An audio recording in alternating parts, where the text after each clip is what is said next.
अधूरा अंधकार, एक पुरानी बूढ़िया का रहस्य। गांव के बाहर एक पुराना हवेली था जिसे लोग अंधकारी रहस्यमयी स्थान मानते थे।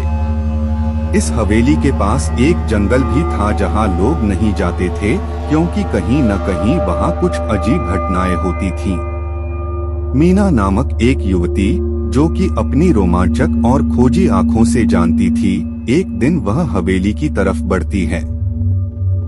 जंगल के पास पहुंचकर वह एक पुराने बूढ़िया से मिलती है जो बहुत ही भयानक और अजीब लगती है। बूढ़िया अपनी बहन की खोज में है जो कि जंगल में गुम हो गई है। मीना और बूढ़िया मिलकर जंगल में जाती हैं। वहां पहुंचकर वह एक अद्भुत घटना का सामना करती हैं। बूढ़िया की बहन के जनाजे को देखती हैं जो वहां खड़ी है, लेकिन उसकी आंखें खुली हुई हैं और उसकी होठों पर मुस्कान है। जंगल में मीना और बूढ़िया को कुछ और अद्भुत घटनाएं देखने को मिलती हैं। वह एक पुरानी हवेली पर पहुंचती हैं जिसके अंदर कुछ अजीब गतिविधियां होती हैं। हवेली में मीना और बूढ़िया एक पुरानी पुस्तक का अनुसरण करती हैं जिसमें लिखा हुआ है कि इस हवेली में एक बार एक दुष्ट तांत्रिक ने एक अद्भुत शक्ति को जगाया था।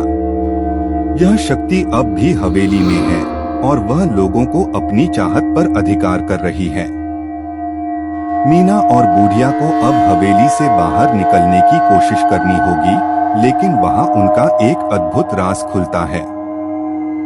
रात के अंधेरे में वह दोनों बाहर निकलती हैं और जंगल में अद्भुत घटनाओं का सामना करती हैं।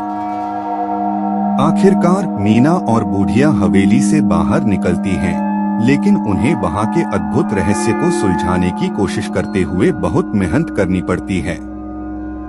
इस कहानी से हमें यह सीखने को मिलता है कि जब हम अजीब और अद्भुत चीजों को सामना करते हैं तो हमें हमेशा ध्यान और सावधानी से काम लेनी चाहिए।